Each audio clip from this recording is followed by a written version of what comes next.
তো বন্ধুরা, মুভির শুরুতে আমরা দেখতে পাই একটি মেয়েকে ডাকাতের দল মেরে ফেলছে। আর তখনই মুভির প্রধান ক্যারেক্টার সিয়া তার কয়েকজন মাতাল সিয়াকে বিরক্ত করছিল।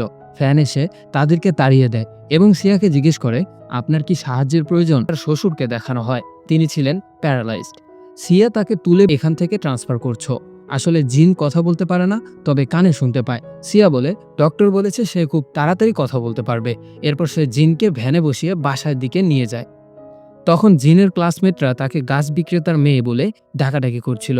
তাই জিন রেগে ভ্যান থেকে নেমে যায়। সে তার মাকে ইশারায় বলে, আমি একা স্কুল থেকে বাড়ি যেতে পারবো, তোমাকে আর এই ভ্যান নিয়ে আসতে হবে না। শিয়া বলে, আমার মেয়ে একদিন অবশ্যই কথা বলবে। পরদিন শিয়া ভ্যান নিয়ে তার প্রতিবেশী মিস্টার উই ও তার স্ত্রীর কাছে আসে, কারণ এই ভ্যানটি তাদের এবং মিস্টার উই বাহিরের দেশে পড়াশোনা করতে চায়। উইয়ের স্ত্রী সিয়াকে জিজ্ঞেস করে, তুমি কি বক্সিং মমের অডিশন দিবে? সিয়া বলে, আমি অডিশন দিব, তবে সিলেক্ট হতে পারবো কিনা জানি না। ওই বলে, স্বপ্ন পূরণের জন্য চেষ্টা করা যাবে, কখনোই হাল ছেড়ে দিবে না।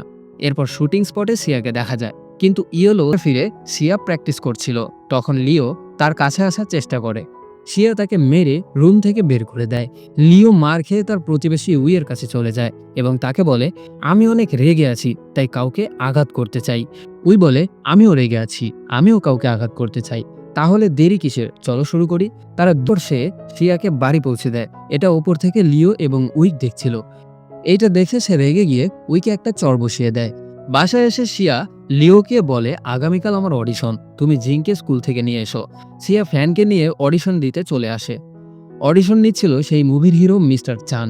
এরপর সিয়াকে অডিশনের জন্য ডাকা হয়। সে হাতে বক্সিং গ্লাভস পরেছিল। তখনই লিও মেসেজ করে জিনকে কোথাও খুঁজে পাওয়া যাচ্ছে না। এই শুনে সে ফ্রেন্ডকে নিয়ে অডিশন থেকে বেরিয়ে আসে।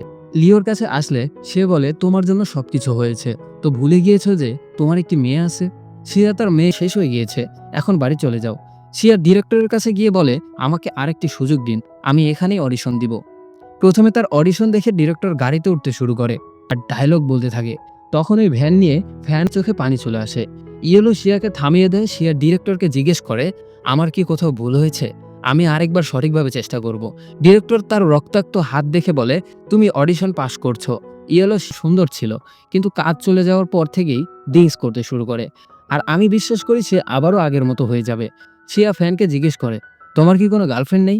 সে বলে, আমি বাইক নিয়ে পুরো পৃথিবী ভ্রমণ করতে চাই, আর এটা কোনো মেয়েই রাজি হবে না।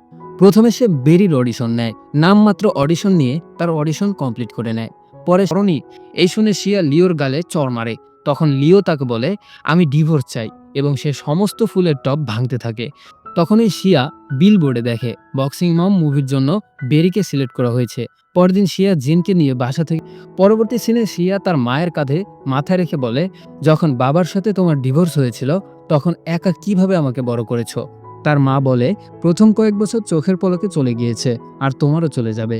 পরের সিনে সিয়ার ডিরেক্টরের সাথে দেখা করতে আসে। তারা বলে, বক্সিং মম মুভির জন্য তারা ব্যারিকে সিলেক্ট করে নিয়েছে।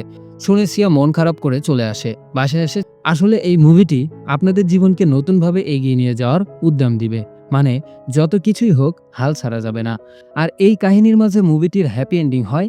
আর হ্যাঁ, এরকম আরও মুভি এক্সপ্লেইন দেখতে চ্যানেলটিতে অবশ্যই একটি লাইক, কমেন্ট এবং সাবস্ক্রাইব করে পাশে থাকবেন। ধন্যবাদ।